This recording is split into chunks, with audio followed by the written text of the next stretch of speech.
ইন্নাল্লাহা মালাইকাতাহু ইউসাল্লুনা আলান নবী ইয়া আইয়ুহাল্লাযীনা আমানু সাল্লু আলাইহি ওয়া সাল্লিমু তাসলিমা। আল্লাহুম্মা জবান খুলেন। মাওলানা মুহাম্মদ ওয়া আলা আলি সাইয়্যিদিনা আল্লাহুম্মা সাল্লি আলা সাইয়্যিদিনা মাওলানা মুহাম্মদ ওয়া আলা আলি সাইয়্যিদিনা মাওলানা মুহাম্মদ। মহব্বত পরদরদ হইয়া নবীজির দেওয়ানা, মহব্বত পরন দরদ হইয়া নবীজির দেওয়ানা। ভাগ্যে থাকলে যাইতে গোপার, ভাগ্যে থাকলে যাইতে গোপার ওই যে সোনার মদিনা। আল্লাহ সাল্লি আলা সাইয়্যিদিনা মাওলানা মুহাম্মদ ওয়া আলা সাইয়্যিদিনা মাওলানা মুহাম্মদ। লা ইলাহা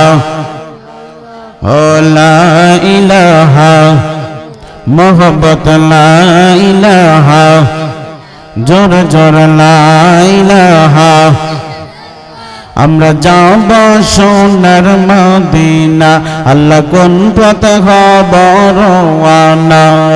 দয়াল আল্লাহ দয়া করে, দয়াল আল্লাহ দয়া করে পোড়াও মনের বাসনা। লা ইলাহা জবান করলেন লা ইলাহা মোহব্বত লা ইলাহা লাহ লা ইলাহা মোহব্বত লা ইলাহা লাহ লা ইলাহা। হাসবি রব্বি জাল্লাল্লাহ ও মা ফি কলবি গায়রুল্লাহ ও নূর মুহাম্মদ সাল্লাল্লাহু লা ইলাহা ইল্লাল্লাহ লা ইলাহা লাহ লা ইলাহা। এটারে কি কাছে না জানা, এটারে এদিকে স্মরণ জানা, কানের মধ্যে আওয়াজটা লাগতে হইব। লা ইলাহা ইল্লাল্লাহ ও লা ইলাহা ইল্লাল্লাহ ও লা ইলাহা ইল্লাল্লাহ ও লা ইলাহা ইল্লাল্লাহ ও লা ইলাহা ও লা ইলাহা ও লা ইলাহা লা ইলাহা ইল্লাল্লাহ মুহাম্মাদুর রাসূলুল্লাহ। কুররাত আইনু বিকা ইয়া রাসূলুল্লাহ সাল্লাল্লাহু আলাইহি ওয়াসাল্লাম। জোরে জোরে কন্না ইয়া রাসূলুল্লাহ। আর একটু আওয়াজ দিয়ে বলুন না ইয়া হাবিবাল্লাহ। বাজান আমার, আজকের এই মাহফিল কারো জীবনের শেষ মাহফিল হয়ে যাইতে পারে বাজানো, জানি না গো কার জন্য জানি। ওই বাজারের দর্জির দোকানের সাদা মার্কিন কাপড় কার জন্য জানি রেডি হয়ে আছে গো। এই জন্য জীবনের শেষ মাহফিল মনে করিয়া আজকের এই মাহফিলে শরীক হইয়া যান। মাহফিলে আসলে কি লাভ হয়? আমার নবী কামলিওয়ালা মায়ার নবী একটা ডাক দিয়া কয়, সাহাবীরা রে ও আমার সাহাবীরা, মাহফিল আসলে কি লাভ হয় জানো নে? যেই ব্যক্তি মাহফিল দুনিয়ার মধ্যে মাহফিল আসলো, সে যেন মাহফিল আসলো না, বরং জান্নাতের বাগানে আসিল। আর একটু জোরে বলুন না সুবহানাল্লাহ। এই জন্য ওই জান্নাতের বাগান পেয়ে আমরা খুশি না বেজার? আওয়াজ দিয়ে বলুন, খুশি না বেজার? জান্নাতের বাগান পাইয়া যারা খুশি হইয়া গেল, জান্নাতের বাগান পাইয়া যারা খুশি হইয়া গেল, আর জান্নাতের বাগানও আইসা যারা, আমার নবী বলেন সাহাবীরা রে, জান্নাতের বাগানে শুধু বসলেই হবে না, এই জান্নাতের বাগানের মধ্যে বসিয়া ফল খাইতে চাও কে চাও না? সাহাবীরা ডাক দেয়া এখন, ইয়া রাসূলুল্লাহ, নবী গো, জান্নাতের বাগানের ফলটা আবার কি? আমার নবী কামলিওয়ালা মায়ার নবী একটা ডাক দেয়া বলেন, ওই জান্নাতের বাগানের ফল হইল জবান দিয়া সুবহানাল্লাহ পড়া, আলহামদুলিল্লাহ পড়া, জোরে জোরে কন্যা ইয়া রাসূলুল্লাহ, মহব্বতে বলেন না ইয়া হাবিবাল্লাহ। এই জন্যই আমার বাজান এই মাহফিলে আসলাম, আমরা জান্নাতের বাগানের মধ্যে আসলাম। যতক্ষণ পর্যন্ত এই মাহফিল থাকিবে ততক্ষণ পর্যন্ত আমরা জান্নাতের বাগানে থাকতে চাই কে চাই না? আগামীকালকে কি এই বাগান আর বাগান এখানে থাকবো না? আগামীকালকে চাইলেও আর এই বাগান পাবেন না।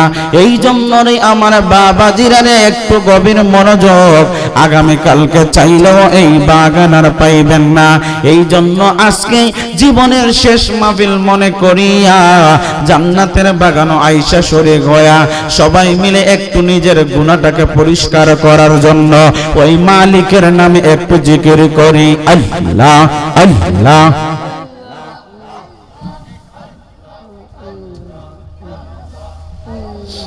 আল্লাহ আল্লাহ আল্লাহ আল্লাহ আল্লাহ আল্লাহ আল্লাহ আল্লাহ, জবান খুলেন, আল্লাহ আল্লাহ আল্লাহ আল্লাহ আল্লাহ, জবান হবে আল্লাহ আল্লাহ আল্লাহ আল্লাহ। এই মিনতি করির মুর্শিদ সাইরা যাইও না আমার, মাইরা যাইও না, আমি তো জানি রে মুর্শিদ তুমি আপনা, মাশাআল্লাহ আল্লাহ আল্লাহ আল্লাহ আল্লাহ আল্লাহ, জবান হবে আল্লাহ।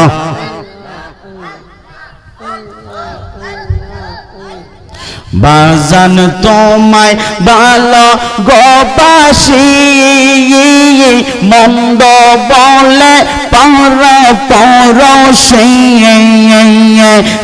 যাই বল বলতে তাকক আমায় বইল না, আমি তো জানি রে মুর্শিদ তুমি আপনা, আল্লাহ আল্লাহ আল্লাহ আল্লাহ আল্লাহ আল্লাহ আল্লাহ আল্লাহ আল্লাহ, আমি তো জানি রে মুর্শিদ তুমি আপনা, মাশাআল্লাহ আল্লাহ, জবান হবে, জবান খুলেন, আল্লাহ আল্লাহ আল্লাহ আল্লাহ আল্লাহ। জিকির করো জিকির করো রে, জিকির করো ও হে মুমিন গণ, মাশাআল্লাহ আল্লাহ। জিকিরেতে আল্লাহ রাজিয়ে আর রাজি নবী গণ, জিকির করো ও হে মুমিন গণ, মাশাআল্লাহ আল্লাহ আল্লাহ। হস্ত দিল সে বিবরি, জিবা দিল ডাকতে তরে, নয়ন দিল দেখিবার রে, মাশাআল্লাহ আল্লাহ আল্লাহ আল্লাহ। আগুন পানি মাটি বাতাস একযোগে যে করল প্রকাশ করলি না তুই কই যা তালাশ রে মশলা আল্লাহ আল্লাহ আল্লাহ আল্লাহ জিকির কর রে জিকির কর ও হে মুমিন গণ মশলা আল্লাহ আল্লাহ আল্লাহ আল্লাহ আল্লাহ আল্লাহ লা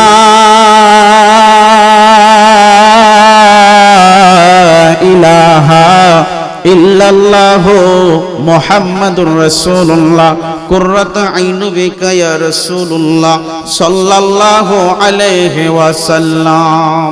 সকলে বলুন আলহামদুলিল্লাহ। উপস্থিত অধ্যক্ষরা আয়োজিত মরহুম আব্দুল জলিল সাহেব ও এলাকাবাসীর কবরস্থানের স্মরণে মুর্দাগানের স্মরণে ইসালে সাহেব সুন্নি মহাসম্মেলন আজকের যিনি সভাপতিত্ব করিবেন সভাপতি হিসাবে রয়েছেন পীরে কামেল পীরে তরিকত আলহাজ হযরত মাওলানা মোহাম্মদ হুমায়ুন কবির সাহেব বর্তমান গদিনিশীন পীর মনতলা দরবার শরীফ। আজকের যিনি সহ সভাপতি হিসাবে যারা উপস্থিত রয়েছেন জনাব আব্দুল হাকিম সাহেব মুতাওয়াল্লি ইমামবাড়ি বাজার কেন্দ্রীয় সুন্নি জামে মসজিদ, আরো রয়েছেন জনাব টিনু মে সাহেব, জনাব আব্দুল আহাদ মে সাহেব, জনাব আতাউর রহমান সাহেব, জনাব ডক্টর মোহাম্মদ জাহাঙ্গীর আলম সাহেব, জনাব মোহাম্মদ আব্দুল খালিক মে সাহেব, জনাব ফারুক মে সাহেব। আজকের যিনি প্রধান অতিথি হিসাবে আগমন করিবেন সারা বাংলার আরো রং সৃষ্টিকারী বক্তা মিডিয়া ব্যক্তিত্ব আশিকে রাসূল আশিকে আউলিয়া হযরত মাওলানা মুফতি আবুল ফজল হবিগঞ্জ সাহেব। আজকের যিনি প্রধান আকর্ষণ হিসেবে রয়েছেন বিশেষ ইসলামী চিন্তাবিদ কোকিল কন্ডের অধিকারী হযরত মাওলানা আব্দুল হাই নুরি সাহেব। আজকের যিনি প্রধান বক্তা হিসেবে রয়েছেন হযরত মাওলানা আলমগীর হোসেন সুন্নি আল কাদরি সাহেব। আজকের যিনি বিশেষ বক্তা হিসেবে রয়েছেন আশিকে রাসূল হযরত মাওলানা হাফেজ শাহ সাইফুল্লাহ আমজাদি সাহেব। আজকের যারা নাত পরিবেশনা রয়েছেন হাফেজ কারি সাকিবুল ইসলাম আরিফ, আরো রয়েছেন হাফেজ কারি কাউসার আহমেদ, হাফেজ কারি আব্দুল আজিজ। মাহফিল পরিচালনার যিনি রয়েছেন হাফেজ কারি নাইম ইসলাম সাহেব। দিগার উলামায়ে কেরাম উলামায়ে আহলে সুন্নাহ উপস্থিত, অনেকের নাম পোস্টারে রয়েছে। বাড়িঘরের আঙ্গিনায় অনেক মা বোনরা রয়েছেন, বিশেষ করে প্রজেক্টরের মাধ্যমে যে সমস্ত মা বোনরা দেখছেন, মুরব্বী বাবাজিরা যারা আসছেন, যারা বাড়ি থেকে শুনছেন, রাস্তাঘাটে দোকানপাটে এলোমেলোভাবে বিক্ষিপ্ত অবস্থায় কোনো ঘোরাফেরা করছেন, আমি আদম মনির হোসেন সিরাজি আপনাদেরকে অনুরোধ করে বলি আপনারা মাহফিলের সৌন্দর্য রক্ষা করতে এই নূরানি ইরফানি বেহেশতের বাগানে আসুন, বসুন, কোরআন হাদিসের কিছু আলোচনা শুনুন, নিজের জীবনকে পরিবর্তন করার চেষ্টা করুন। আল্লাহ যেন আমাদের প্রত্যেককে কবুল করে, আল্লাহ যেন আমাদের প্রত্যেকের জীবনের গুনাহ মাফ করে, সকলে বলেন আমিন। এই জন্যই আমার বাবা যেন একটু গভীর মনোযোগ দিবেন। আমার বাজানো কামলিওয়ালা মায়ার নবীর উপর আমার আল্লাহ এমন একটা কিতাব নাজিল করলেন রে বাজানো, যেই কিতাব কোনো সাধারণ কোনো কিতাব নয়, যেই কিতাব আমার আল্লাহ ওই হাবিবুল্লাহ নবীজির উপর নাজিল করিলেন। আমার আল্লাহ নাজিল করিয়া সাথে সাথে চ্যালেঞ্জ দিয়া দিলেন, এটা এমন একটা কিতাব যেই কিতাবে বিন্দু পরিমাণ কোনো সন্দেহ করা যাইব না। আব্বারে এটা এমন একটা কিতাব আমার আল্লাহ আমার নবীজির উপর নাজিল করিলেন, যেই কিতাবের মধ্যে বিন্দু পরিমাণ কোনো সন্দেহ করা যাইব না। ও হুজুর সন্দেহ করলে কি হবে? আমার আল্লাহ বলেন সন্দেহ করলে ঈমান চলে যাবে, আর ঈমান যদি চলে যাইবে আপনার নামাজ কাজে আসবে না, রোজা কাজে আসবে না, হজ কাজে আসবে না, যাকাত কাজে আসবে না, আপনার তাসবিহ তাহলিল ইবাদত বন্দেগে আপনি যাই করেন না কেন ওয়াজ মাহফিল যাই করেন না কেন কোনো কিছু কাজে আসবো না যদি আপনার ভিতরে ঈমানই না থাকে।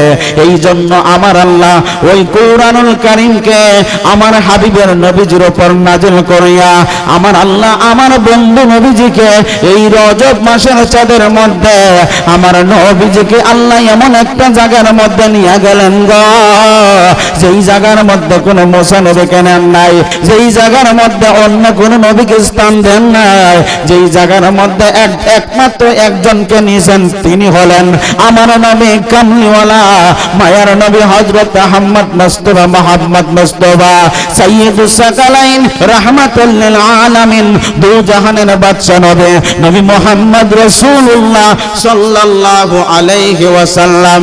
জোরে জোরে কন্না সুবহানাল্লাহ। ওই মায়ার নবীজিকে আমার আল্লাহ এমন একটা জায়গার মধ্যে নিয়ে গেলেন যেই নবীজির উপর আমার আল্লাহ কোরআন নাজিল করলেন তিনি কিন্তু সাধারণ কোন নবী নয়, তিনি আপনি আমার মতো সাধারণ কোন নবী নয়, তিনি হলেন আল্লাহর পেয়ারা হাবিব।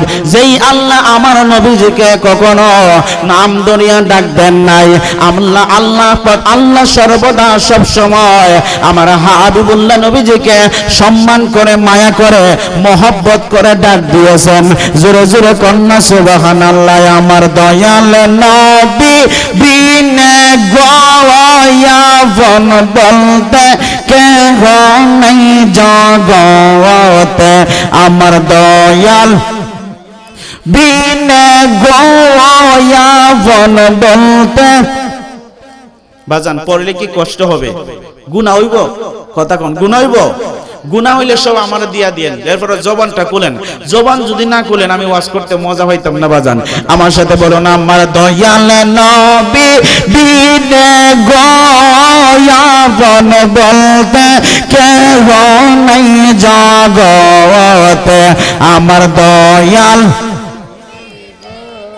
গোয়াবন বলতে কেহ নাই জগতে। নাই সাধন ভোজন গো দয়াল ওরে নাই সাধন ভোজন, কিদন আছে কিদন লয়া রাখতাম তোমার মন। জোরে কন্যা আল্লাহু আকবার। ওই মায়ের আল্লাহ দয়ার আল্লাহ কোরআনুল কারীম আমার নবীর উপর নাজিল করলেন যে এই কোরআনের মধ্যে বিন্দু পরিমাণ সন্দেহ করলে ঈমান চলে যাবে। আল্লাহ বলেন যালিকাল কিতাবু লা রাইবা ফি, এটা এমন এক কিতাব যার মধ্যে সন্দেহ করা যাইব না। কিন্তু বাজান আমার বর্তমানে এমন কিছু বাটপার মৌলবি বাহির হয়ে গেছে গো, যারা নাকি কোরআনের মধ্যে বল ভাই, যারা নাকি কোরআনে এত জায়গায় অত জায়গায় বল ভাই। আরে আন্তর্জাতিক কত বাটপার দেখিলাম, কিন্তু শেষ পর্যন্ত কোরআনের মধ্যে ভুল ধরে এমন বাটপার দেখার বাকি আছিল। কথা কোন ঠিক নেই। এই জন্য আল্লাহ যদি চ্যালেঞ্জ দেয়, আল্লাহ যদি জানাইয়া দেন কোরআনে কোনো সন্দেহ নাই, ভুল নাই, ভুল নাই, কেউ যদি কয় কোরআনে ভুল পাইছে তার ঈমান আছে না গেছে? ওই রকম ঈমান লইয়া নামাজ পড়লে কোনো কাজ হইব নি? কোনো কাজ হইব না আমার বাজান। ওই রকম ঈমান লইয়া চললে আপনার কোনো কাজ হইব না। ঈমান থাকতে হবে নবীর সাহাবী হযরতে আবু বকরের মতন, ঈমান থাকতে হবে নবীর সাহাবী হযরতে ওমরের মতন, ঈমান থাকতে হবে নবীর সাহাবী হযরতে উসমান যুন্নুরাইন রাদিয়াল্লাহু তাআলা আনহুর মতন। ওই রকম ঈমান নিয়ে যদি চলতে পারেন আপনার দুনিয়াও লাভবান হবে, আখিরাতও লাভবান হবে। মরার পরে আপনার জন্য আমার আল্লাহ জান্নাতের বিছানা বিছায়া আপনাকে জান্নাতি বইলা ঘোষণা দিয়া দিবেন। জোরে কন্যা সুবহানাল্লাহ। এই জন্যই আমরা কত কিছুর ভুল খুঁজি, কত কিছুর ভুল খুঁজি, কিন্তু কোরআনের ভুল কেন আমরা খুঁজতে যাই? আল্লাহ কোরআনে একটা শব্দ বলছেন আলিফ লাম মিম।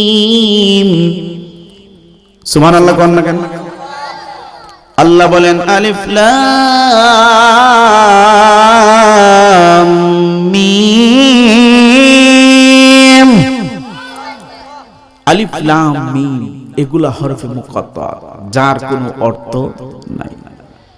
আছে অর্থ, তবে অর্থ আমরা জানি না, আল্লাহ গোপন রাখছেন।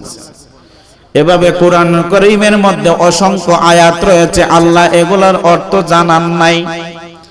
আল্লাহু আলামু, এগুলার অর্থ একমাত্র আমার আল্লাহই ভালো জানেন বা জানো।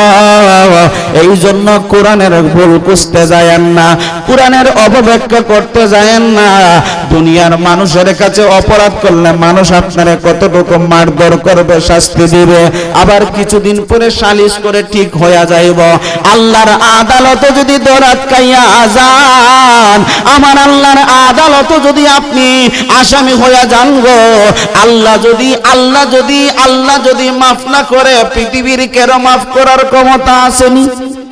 এই জন্য আল্লাহ বলেছেন কোরআনুল কারীমের মধ্যে কোনো ভুল নাই। আমরাও মানি কোরআনে কোনো ভুল নাই। যারা বলবে তারা আন্তর্জাতিক সিটার, আন্তর্জাতিক বাটপার।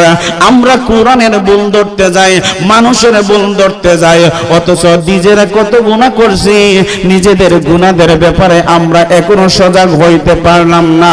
বন্ধুরা রে আমার, বাবাজিরা আমার, একটু গভীর মনোযোগ দিবেন। আমরা গুনাহগার, আমরা গুনাহ করে প্রতিদিন গুনাহ হয়।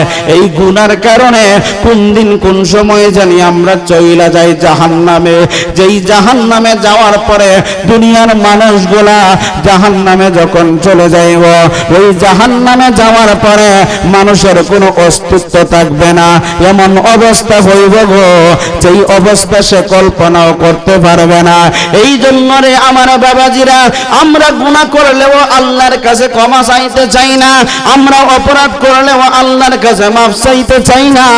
আমার আল্লাহ কোরআনুল কারীমের মধ্যে বলেন, ইয়া আইয়ুহাল্লাযীনা আমানুত্তাকুল্লাহ, হে আমার বান্দারা, হে আমার বান্দিরা, যারা ঈমানদার হয়ে গেছো, ঈমানদার হয়ে গেছো, তোমরা যখন গুনাহ করো, তোমরা যখন অপরাধ করো, সঙ্গে সঙ্গে আমি আল্লাহর কাছে তাওবা করো। আরেকটু জোরে কন্যা সুবহানাল্লাহ। ঈমানদার মুমিন বান্দা বান্দিরা গুনাহ করার পরে যখন আমার আল্লাহর কাছে ক্ষমা চাইয়া লয়, আমার আল্লাহর কাছে মাফ চাইয়া নেয়, আমার আল্লাহ ওই বান্দা বান্দিরে এমন নিষ্পাপ শিশু বানায়া, জগৎ থেকে এমন নিষ্পাপ শিশু বানায়া, যেরকম ভাবে সন্তানরা দুনিয়ার মধ্যে আসলো, মা বাবার মায়ের পেট থেকে বাহির হয়ে আসলো নিষ্পাপ মাসুম বাচ্চা, ওই রকম মাসুম বাচ্চা বানাইয়া আমার আল্লাহ আপনারে আমারে জান্নাতি হিসাবে কবুল করবেন। জোরে জোরে কন্যা সুবহানাল্লাহ। আমরা কত গুনাহ করি, কিন্তু আল্লাহর কাছে ক্ষমা চাইতে বড় লজ্জা লাগে। আল্লাহর কাছে ক্ষমা চাই না, মানুষের কাছেও ক্ষমা চাই না। মানুষের সাথে অপরাধ করলেও মানুষের কাছে ক্ষমা চাইতে চাই না, নিজের ভুল থাকা সত্ত্বেও ক্ষমা চাইতে চাই না। অথচ নবীর সাহাবীর দিকে তাকাইয়া দেখেন আমার বাজানা, আমার নবীর সাহাবী হযরতে সালাবা আনসারী, উনি একজন নবীর সাহাবী ছিলেন রে বাবা। ওই নবীর সাহাবী কেমন সাহাবী ছিলেন? নবী, আমার নবী কামলিওয়ালা। যখন রোম সাম্রাজ্য যুদ্ধের মধ্যে চলে যাবেন,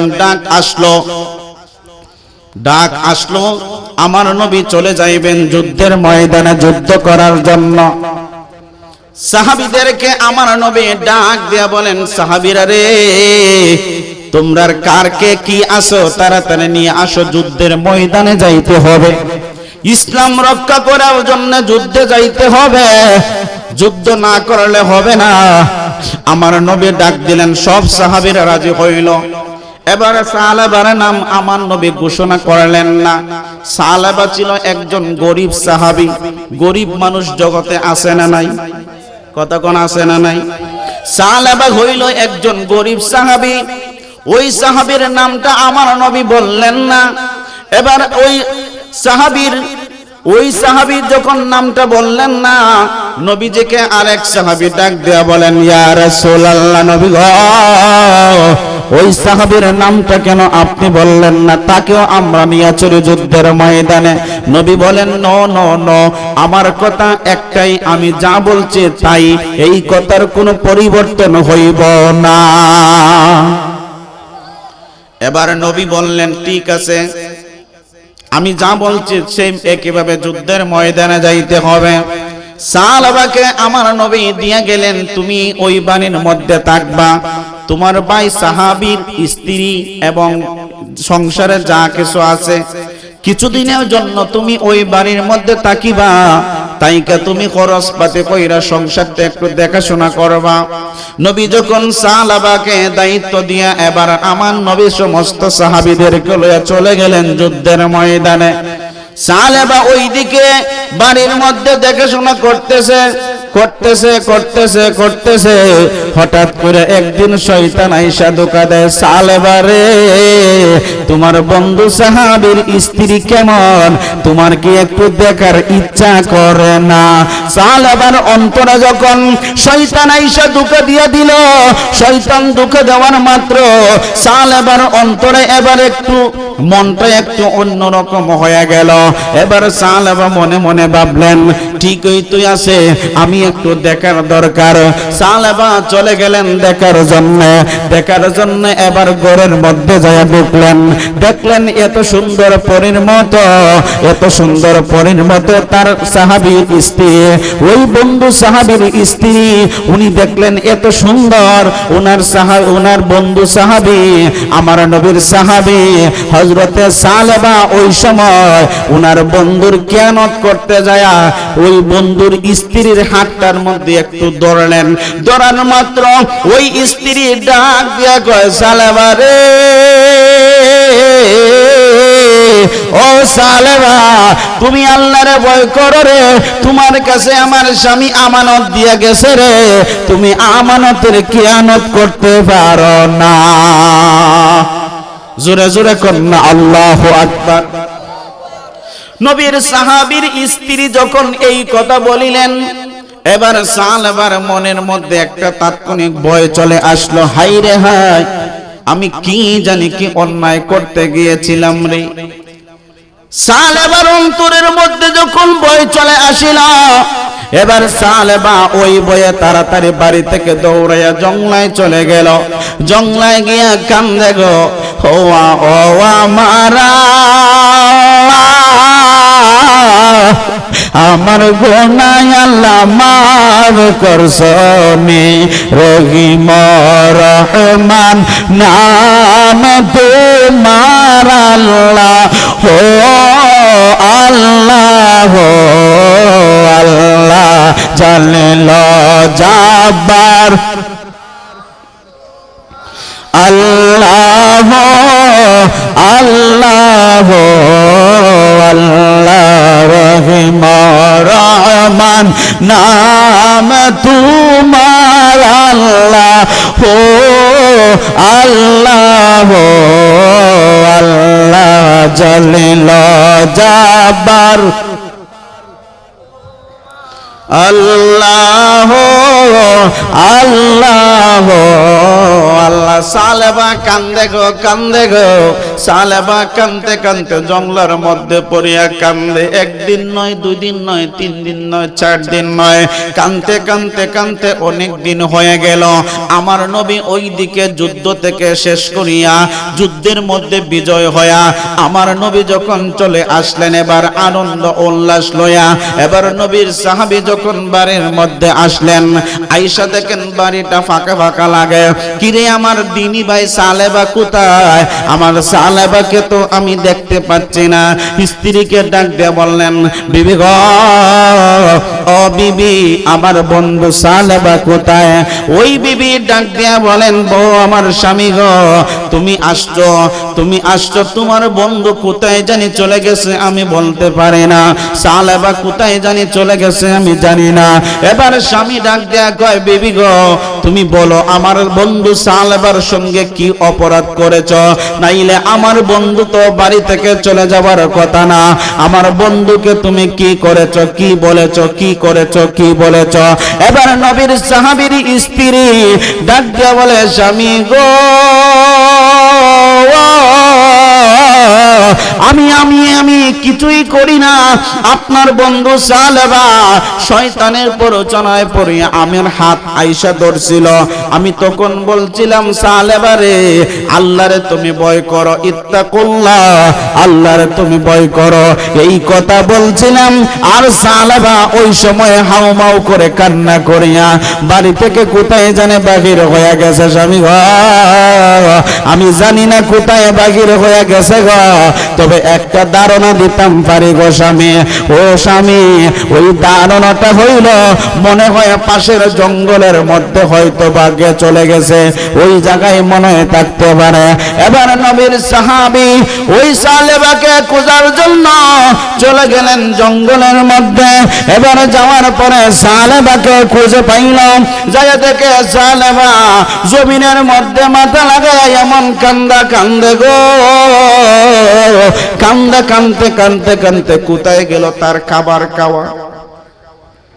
খাওয়া নাই, ঘুম নাই, বিশ্রাম নাই, কোনো কিছুই নাই। সাধারণ হাত ধরছিল। কি ধরছিল? কথা কন না কেন? সাধারণ দিনী ভাই সাহাবীর স্ত্রীর হাতটা ধরছিলেন। আর ওই স্ত্রী, উনি কেমন নেককার, সালিহিন, আবেদা। উনি বলেন, সালেবা তুমি আল্লাহকে ভয় করো। এই কথা বলছিলেন, সালেবার অন্তরে এমন কম্পন সৃষ্টি হয়ে গেল। এবার সালেবা কাঁদতে কাঁদতে অবস্থা শেষ। কিন্তু আপনি আমার সমাজে তাকায়া দেখেন কত অপরাধ আমরা করতেছি রে বাবা। আল্লাহর কাছে তো কখনো আমরা কান্না করি না, আল্লাহর কাছে কখনো আমরা কাঁদতে জানি না। আল্লাহর কাছে শুধু আমরা মাঝে মাঝে মসজিদে যাইয়া জুমাবারের দোয়ার মধ্যে একটু শরীক হইয়া কান্দি, আবার হয়তো ওয়াজ মাহফিলে একটু কান্দি। কিন্তু সালেবা এই গুনাহটা আমাদের কাছে সামান্য। আমাদের কাছে আমরা মনে করি হাত ধরা কোনো কিছু। আরে হাত তো দূরের কথা, বর্তমানে যা শুরু হইছে ফেসবুকে ভোলা মানতে ফুইরেন্তের নামের আইডি দেখলেই পাগল হয়ে যায়। ঠিক নিও কথা কোন? ঠিক না? ঠিক। যুদ্ধ দিককালে খালি মায়ের লোকের নামে একটা আইডি টাচ করে মেসেঞ্জারে হাই হ্যালো অভাব নাই। ঠিক না? ঠিক বলেন না? কি অবস্থা! করতে করতে লাস্ট পর্যন্ত দেখা যায় অনেক ছেলে ছেলে প্রেম করে, অনেক মেয়ে মেয়ে প্রেম করে, কত কিছু হইয়া যায়। পার্কে যায়, কত কিছু হয়, হোস্টেলে যায়, যাইয়া যাইয়া মাঝে মাঝে ধরাও।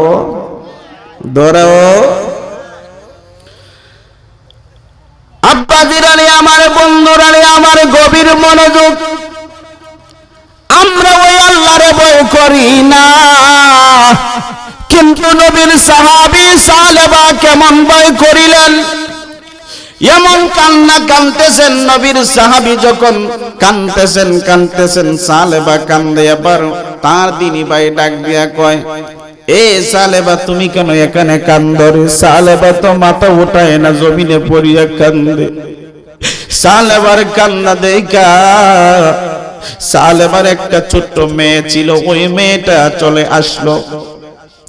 কবর পাওয়ার পরে যখন মেয়েটা আসলো, মেয়েটা আইসা এবার সালেবাকে ডাক দিয়া বলে, বাবা গো তুমি কেন কান্না করতেছো? তুমি কেন কান্না করো? তুমি যেই অপরাধ করেছ, এই অপরাধের জন্য তুমি কানলে কি আল্লাহর কাছে মাফ পাইবানি? আমার আল্লাহ যদি মাফ না করে গো, তাইলে আপনার জীবনটা কি হবে? আরে সাদের জীবন বিফল গয়, আমার সোনার জীবন বিফল, নবী আপনায় না পাইলে।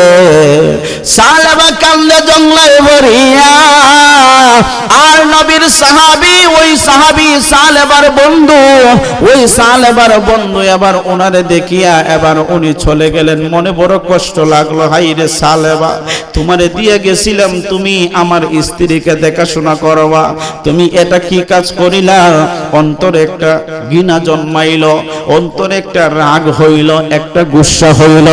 আর ওইদিকে সালেবার মেয়ে ওইদিকে খবর পায় চলে আসলো। এবার সালেবার মেয়ে সালেবাকে বলল, বাবা গো তোমারে আমি নিয়ে যাইব, তোমারে আমি নিয়ে যাই হযরতে আবু বকরের দরবারে। আবু বকরের দরবারে চলো। এবার সালেবার হাতটারে বাঁধা হইল। সালেবার হাতটারে বাঁধা হইয়া মাটির মধ্যে হেসরাইতে হেসরাইতে নিয়ে যাওয়া হইল হযরতে আবু বকরের কাছে। আবু বকর রাদিয়াল্লাহু তাআলা আনহুর কাছে নিয়ে যাওয়ার পরে আবু বকরকে দরজার মধ্যে যায় নক করলেন সালেবার মেয়ে। এবার সালেবার মেয়ে যখন নক করলেন আবু বকর ভিতর থেকে জবাব দিলেন, কে? বলি আমি সালেবার মেয়ে। সালেবা আমার আব্বা জানকে নিয়ে আসছি একটু সুপারিশ করার জন্য। আবু বকর সিদ্দিক একটা ডাক দিয়া বলে, সালেবার মেয়ে রে, এই সালেবারে আমার কাছ থেকে নিয়ে যাও। এরকম পাপিষ্ট বান্দারে আমি আমার কাছে রেহাই দেব না। সালেবা আবার কোথায় যাবে? সালেবার মেয়ে কান্দে গো। সালেবা আবার কান্দে, সালেবার মেয়েও কান্দে। আবু বকরের দরজা থেকে বিরোধ চলে আসলো। আবু বকর বাড়ি থেকে তাড়াইয়া দিল। এবার আবু বকর যখন তাড়াইয়া দিল গো, আবু বকর তাড়াইয়া দেওয়ার পরে সালেবার মেয়ে এবার ডাক দেয়া কয়, বাবা গো তোমারে নিয়ে যাইমু এবার হযরতে ওমরের কাছে। ওমরের কাছে নিয়ে যাওয়া হইল। ওমরের ডাক দেয়া বলেন, কে? বলি আমি সালেবার মেয়ে, আমার আব্বা জানকে নিয়ে আসছিলাম একটু রাসূলের দরবারে সুপারিশ করার জন্য। ওমর ডাক দেয়া কয়, সালেবার মেয়ে রে, তুমি আমার দরবার থেকে চলে যাও। এরকম নাফরমান বান্দা আমার কাছে রেহাই পাইব না। সালেবা এবার এই কথা শুনিয়া চোখ দিয়ে আরো পানি ঝরে আসে। সালেবা কান্দে গো, সালেবা কান্দে, তার মেয়েও কান্দে। এবার চলে গেল ওসমান জুন্নুরাইনের কাছে। উনিও একই কথা বললেন, আমার কাছে কোনো সুপারিশের পারমিশন নাই, আমার কাছে সুপারিশের কোনো পারমিশন নাই। সালেবার মেয়ে যখন তিনজন সাহাবীর কাছে নিয়ে যাওয়া হইল, এবার কোন সাহাবী নবীর দরবারে সুপারিশ করার জন্য অনুমতি লইলেন না, নবীর দরবারে সুপারিশ করার জন্য পারমিশন দিলেন না, লইলেন না। সালেবা আবার কান্দে। সালেবার মেয়ে এবার ডাক দিয়া কয়, বাবা গো এত কষ্ট কইরা আমারে তুমি খাওয়াবে, এত কষ্ট কইরা আমারে তুমি ভিন্দাও। আমি তোমারে নিয়ে গেলাম হযরতে আবু বকরের কাছে, আমি তোমারে নিয়ে গেলাম হযরতে ওসমানের কাছে, আমি তোমারে নিয়ে গেলাম হযরতে উমরের কাছে, আমি তিনজন সাহাবীর কাছে নিয়ে গেলাম। কোন সাহাবী তোমার পক্ষে রাসূলের দরবারে সুপারিশ করবে না। বাবা গো একটা কথা মনে রাখো, শেষবারের মতন এবার তুমি বাবারে আমার নবীর দরবারে নিয়ে যাইবো। নবী যদি আপনার জন্য সুপারিশ না করে তাইলে মনে রাখো গো বাবা, তোমার বাবার সাথে তুমি বাবার সঙ্গে আমি মেয়েও আর থাকবো না। সালেবা কান্না, হাত বাঁধলো, পা এবার বাঁধলো, হাত বাঁধা পা বাঁধা মাটির মধ্যে রশি লাগাইয়া হেসরাইতে হেসরাইতে দিয়া গেল নবীর দরবারে। ডাক দেয়া কয়, আসসালাতু ওয়াসসালামু আলাইকা ইয়া রাসূলুল্লাহ, আসসালাতু ওয়াসসালামু আলাইকা ইয়া হাবিবাল্লাহ, আসসালাতু ওয়াসসালামু আলাইকা ইয়া রাহমাতাল লিল আলামিন। যেরকম না ইয়া রাসূলুল্লাহ। এই আসসালাতু ওয়াসসালাম বললে অনেকে বেদাত বেদাত করে, আসেনি এরকম কথা কোন আসেনি? কিছুদিন আগেও আপনাদের নবীগঞ্জের এক লোক আমারে প্রশ্ন করছিল, হুজুর আজানের শিরিক তো অনেক বড় অপরাধ গুনাহ। আমি হ্যাঁ অবশ্যই ঠিক। কই হুজুর শিরিক গুনাহ তো আল্লাহ কখনো মাফ করে না। আমি হ্যাঁ ঠিক। বলে আল্লাহর সাথে কি নবীকে শরীক করা যাইব? আমি বলছি না। তখন উনি বলতেছেন আমার সেব ভাইয়া যে হুজুর তাইলে আপনারা যে আজানের আগে যে দুরুদ ও সালাম পড়ুন, এটা তো আজানের সাথে মিলাইয়া এটা তো আপনারা এইরকম হইতেছে না। আমি তখন করলাম, বাজান শুনেন, আপনি শুনেন, আপনি শুনেন, প্রত্যেক ভালো কাজের আগে আপনি যখন দুরুদে মুস্তাফা নবীজির উপর পাঠ করবেন, ওই ভালো কাজটা আল্লাহর দরবারে কবুল হয়ে যাবে। এবার আমরা যখন আজানের আগে, শুধু আজান নয়, আশরাফ আলী তানবী উনাদের বড় উস্তাদ, উনি উনার ফাজালে আমল কিতাবের মধ্যে উল্লেখ রয়েছে যে মসজিদে ঢুকার আগেও রাসূলকে সালাম দিয়ে ঢুকতে হবে। আরেকটা আওয়াজ দিয়ে বলেন না সুবহানাল্লাহ। মসজিদে ঢুকার আগেও নবীজিকে সালাম দিয়ে ঢুকতে হবে, দুরুদ ও সালাম পড়তে হবে, তারপর ঢুকতে হবে। মসজিদে ঢুকার দোয়া 60টা দোয়ার 60টা দোয়া আছে, 60টা নিয়ম দোয়া আছে। কয়টা? এর মধ্যে সর্বোত্তম হলো বিসমিল্লাহি ওয়াল হামদুলিল্লাহ ওয়াসসালাতু ওয়াসসালামু আলা রাসূলিল্লাহ আল্লাহুম্মা ফতাহলি আবওয়াব রাহমাতিক। জোরে জোরে কোন সুবহানাল্লাহ। তাইলে আজানের আগে আমরা দুরূদ শরীফ পড়ি, এটা আজানের অংশ নয়। আমরা রাসূলের শানে দুরুদে মুস্তাফা পড়ি, এটা আজানের অংশ নয়। আমরা যখন দুরুদে মুস্তাফা পড়ি, পড়ার পরে কেন একটু সময় তামিনা আমরা, এটা আলাদা, আজান আলাদা। এই দুটোটাকে যারা এক করে, এটা বোঝার বল, বুঝলেই সহজ। কথা কোন ঠিক না ঠিক? দাঙ্গা হাঙ্গা মারামারি করে কি করবেন? আসুন বুঝা আমরা সব হুজুররা যদি একই যেতাম গা পারি, তাইলে সংসদে যাইয়া আমরাও তো কথা হইতে পারবো। কথা কোন ঠিক না ঠিক?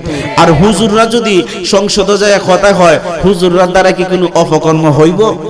কথা কোন অপকর্ম হইব? হুজুররা যখন সংসদে যায় কথা বলবো, কোরআন হাদিস ভিত্তিক কথা বলবে, চেষ্টা করবে যে প্রত্যেক সমাজের, প্রত্যেক এরিয়ার, প্রত্যেক গ্রাম দেশবাসীকে কিভাবে রাসূলের আদর্শ শিখানো যায়, এটাই হুজুররাই চেষ্টা করে। কথা কোন ঠিক কিনা?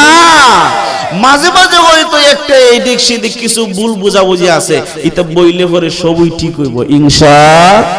আর জোরে কোন ইনশাআল্লাহ। বলছিলাম আমার বাজান, নবীর সাহাবী সালেবাকে নিয়ে যখন ওনার মেয়ে আমার নবীর দরবারে চলে গেলেন, নবীর দরবারে চলে যাওয়ার পরে আবার নবীজিকে সালাতু সালাম জানায় বলেন, নবী গো, আপনার কাছে আমার আব্বা জানকে নিয়ে আসলাম। বলে কি ব্যাপার? বলি এমনে এমনে এই ব্যাপার, আমার আব্বা এরকম গুনাহ করছেন। আমার নবী ডাক দিয়ে বলে, জঘন্যতম অপরাধ, জঘন্যতম অপরাধ, জঘন্যতম অপরাধ। এইটার খবর আমি নবী সুপারিশ করতে পারবো না, এটা আমার দ্বারা, এটাই খবর এখন আমি বলতে পারবো না, তোমরা চলে যাও।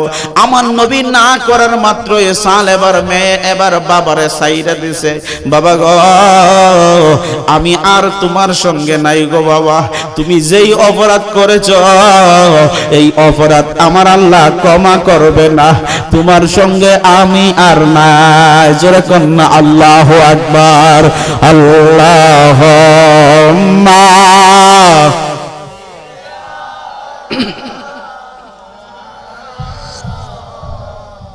ওয়ালায়ালে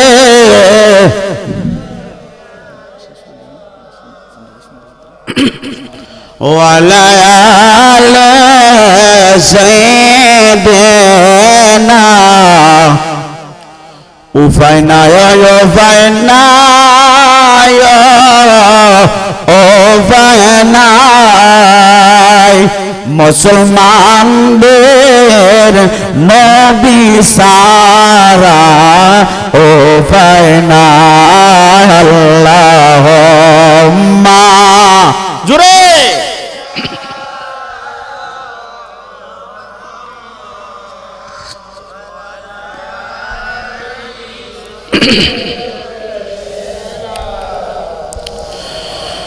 নবী সারা বান্ধব নাই রে কবরে,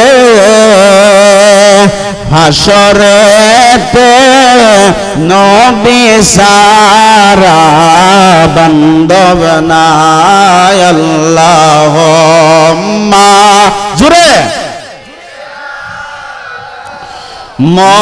মুহাম্মাদ ওয়ালায়।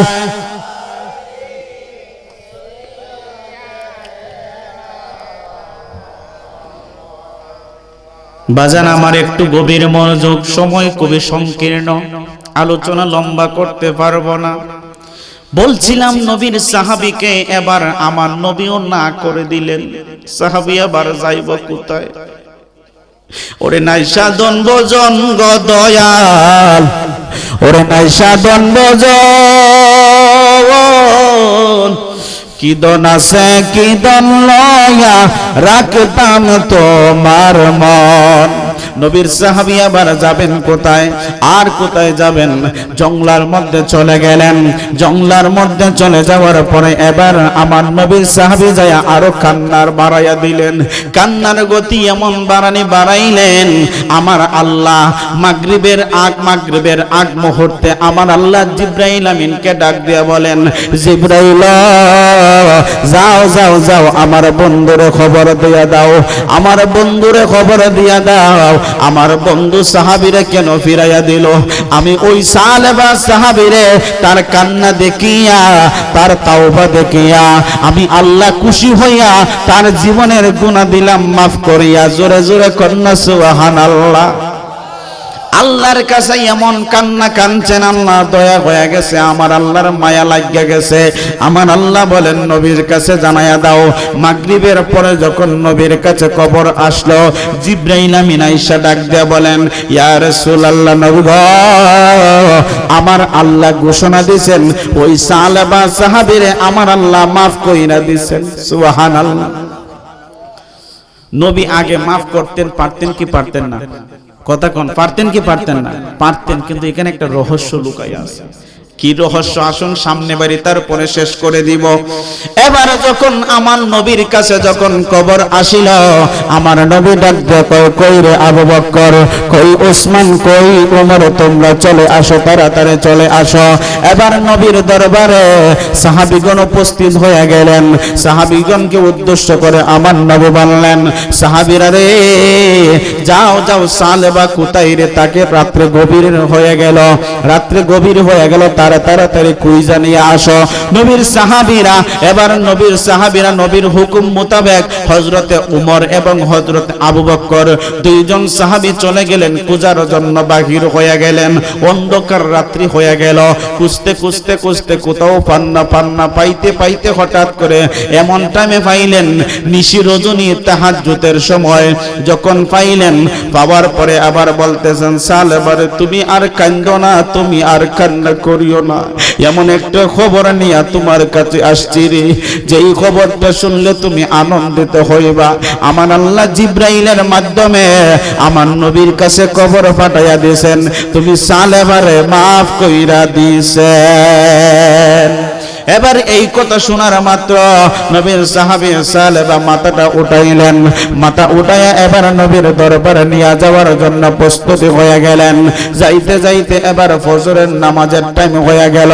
আমার নবী কামলেওয়ালা মায়ার নবী ফজরের নামাজ আদায় করতেছে। আমার নবী একটা সূরা তেলাওয়াত করছিলেন, ওই সূরাটার নাম হলো সূরাতুত তাকাসুর। জোরে কন্যা সুবহানাল্লাহ। আমার নবী কামলেওয়ালা মায়ার নবী যখন সূরাতুত তাকাসুর পাঠ করতেছেন, আলহাকুমুত তাকাসুর হাত্তা যুরতুমুল মাকাবির। জোরে কোন আল্লাহু আকবার। নবী আমার কামলেওয়ালা মায়ার নবী সূরাতুত তাকাসুর পাঠ করতেছেন। সালেবা আয়েশা নামাজে শরীক হইলেন। নবী যখন আলহাকুমুত তাকাসুর বলে পাঠ করলেন, প্রথম আয়াত শেষ করিয়া নবী যখন দ্বিতীয় আয়াত পাঠ করলেন, সালেবা নামাজের মধ্যে একটা ডাক দিয়া বলো, ইয়া রাসূলুল্লাহ, ইয়া রাসূলুল্লাহ, ইয়া রাসূলুল্লাহ বইলা নামাজের মধ্যে লাফাইতে থাকলো। লাফাইতে ওই সালেবা নামাজের অবস্থায় ইন্তেকাল করিল। ইন্তেকাল হয়ে গেল। এবার ইন্তেকাল হয়ে যাওয়ার পরে নবীর সাহাবীরা নামাজ আদায় করা শেষ করলেন। নামাজ আদায় করা শেষ হয়ে গেল। এবার নবীজি আদেশ করলেন, সালেবারে গোসল দাও। সালেবারে গোসল দেওয়া হইল। জানাজার জন্য মাঠ তৈরি করা হইল। আমার নবী আবার জানাজার মাঠের মধ্যে গেলেন। আমার নবী যায়া পায়ের আঙ্গুলগুলো টিপ টিপ টিপ টিপ করে হাঁটলেন। আল্লাহু আকবার করে। আমরা পিচ্ছিল রাস্তা হলে একটু পায়ে টিপ দিয়ে হাঁটি না? আমার নবী যখন পায়ের আঙ্গুলগুলা উঁচা উঁচা কইরা টিপ দিয়ে হাঁটলেন, অন্যান্য সাহাবীরা বলেন, ইয়া রাসূলুল্লাহ, নবী গো আপনি কেন এই রকম হাঁটতেছেন? আপনার পায়ে কি কোনো সমস্যা হইল নাকি? নবী আমার ডাক দিয়ে বলেন, আমি কেন এমনে হাঁটি জানুনি? কারণ এমনে হাঁটার কারণ হইল ওই জানাজার মাঠের মধ্যে এত মানুষ, এত লোক, এত সাহাবীরা, এত ফেরেশতা আমার আল্লাহ পাঠাইয়া দিবেন। অসংখ্য অগণিত ফেরেশতা ওই সালেবার জানাজার মধ্যে আল্লাহ পাঠাইয়া দিবেন। আমি নবী যে কদম ফালাইব, ওই কদম ফালাইবার মতন জায়গা পাইতেছি না। আর জোরে জোরে কন্যা সুবহানাল্লাহ। নবী যদি প্রথম সুপারিশ করতেন তাইলে এই রকম ফেরেশতারা জানাজায় আসতো না। নবী তো হাকিকত জানেন, এই জন্য নবী পাঠাইয়া দিয়েছেন, আমার দ্বারা হবে না, জঙ্গলায় চলে যাও, কান্না করো। আল্লাহর কাছে কবুল হয়ে গেল। আল্লাহ খুশি হইয়া নবীর সাহাবীর জানাজার মধ্যে এত ফেরেশতা তো হইলই, এত ফেরেশতা দিলেন, এত সাহাবী হয়ে গেল। আর এত ফেরেশতা আল্লাহ দিলেন, নবী কদম পালানোর মতন জায়গা নাই। ওই সাহাবী হয়ে গেল জান্নাতি জান্নাতি জান্নাতি। জোরে জোরে কন্যা সুবহানাল্লাহ। আর নবী তাকাসুর সূরা পাঠ করছিলেন। ওই তাকাসুর সূরার ফজিলত রয়েছে রে বাবা। যেই ব্যক্তি তাকাসুর সূরা একবার পাঠ করিবে তার আমলনামায় 1000 আয়াত পড়ার সওয়াব আল্লাহ দান করবেন। জোরে জোরে কন্যা সুবহানাল্লাহ। সালাতুন ইয়া রাসূলুল্লাহ আলাইকুম, সালামুন ইয়া হাবিবাল্লাহ আলাইকুম, সালাতুন ইয়া আলাইকুম, সালামুন ইয়া। আল্লাহর কাছে তাওবা করলে লাভ না লস? জোরে কোন। আল্লাহর কাছে বেশি বেশি তাওবা করলে লাভ হয় না লস হয়? এই জন্য ভুল হয়ে গেল। দেখেন সামান্য, আমরার কাছে সামান্য ভুল, যে সাধারণ হাত ধরছে এত বড় গুনাহ হয়। হে যুবক, তুমি যে রাস্তাঘাটে মেয়ে দেখলে তোমার হুঁশ থাকে না কেন? মুসলমান কাকে বলে তুমি কি জানো? তাকেই মুসলমান বলে যার ভিতরে টাকার লোভ, সম্পদের লোভ, নারীর লোভ, গাড়ির লোভ, কোনো কিছু লোভ যখন তার মধ্যে থাকবে না, লোভ নাই, একমাত্র লোভ থাকবে একটা জিনিস। ওই জিনিসটা হলো কিভাবে আল্লাহকে, রসুলকে খুশি করা যায়, কিভাবে আল্লাহ রসুলের পথে চলা যায়, ওই লোভ থাকতে হবে। আর দুনিয়ার টাকার লোভ, সম্পদের লোভ, বাড়ির লোভ, গাড়ির লোভ, নারীর লোভ, এই লোভ লালসা যদি একজন মুসলমানের মধ্যে থাকে, সে তো প্রকৃত মুসলমান হতেই পারলো। তো মুসলমান না হইলে কি ইমানদার হইব? তো ইমানদার না হইলে কি আল্লাহ তাওবা কবুল করবেন? ইমানদার না হইলে কি সে জান্নাতে যাইব? তাইলে আপনি দুনিয়ার সমস্ত মানুষকে ভালোবাসবেন, মানবতা আদম সন্তান হিসাবে দুনিয়ার সমস্ত মানুষকে ভালোবাসবেন। দ্বিতীয় পয়েন্ট, সমস্ত মুসলমানকে ভালোবাসবেন। আর তৃতীয় পয়েন্ট, সমস্ত ইমানদারকে ভালোবাসবেন। আর ইমানদারের পয়েন্টটাই হলো বার্ষিক পয়েন্ট। সুবহানাল্লাহ। এই জন্য আমরা যাই করি তাওবা আল্লাহর কাছে করতে হবে। বান্দা যখন গুনাহ করে, গুনাহ করার পরে ফেরেশতারা আল্লাহর কাছে 3 দিন পর্যন্ত অপেক্ষা করে, আল্লাহ আমি 3 দিন পর্যন্ত অপেক্ষা করে দেখলাম আপনার বান্দা তাওবা করে না। 3 দিন পরে আল্লাহর কাছে উপস্থিত হয়। আল্লাহ বলেন, ফেরেশতারা তোমরা 3 দিন অপেক্ষা করেছো, আর আমি আল্লাহ বান্দার মৃত্যুর আগ পর্যন্ত অপেক্ষা করি, আমার বান্দানি মাফ চায়। আল্লাহর কাছে গুনাহ করছেন, আপনি যত অপরাধ করেছেন, তাওবা যদি না করেন আল্লাহ আরো বেশি বিরক্ত হন। একটা ভুল করেছে একজন, কিন্তু তাওবা যদি না করে, যদি মনে করে আমি গুনাহ করেছি আর আমি তো যাইনি, জাহান্নামে যাইমু, তাইলে যা খুশি মনে করি দন, দুনিয়াত আইছি ফুর্তি আমাত না করলে কি হয়? বুড়া বয়সে যাইয়া তাওবা তারাস কইরা একবারে ইমানদার ফাক্কা মুসল্লি হইয়া যাইবো, খামাই বলি। এখন বুড়া বয়সে যে আপনি হায়াত পাইবেন এরকম কোনো গ্যারান্টি আছে? নাই।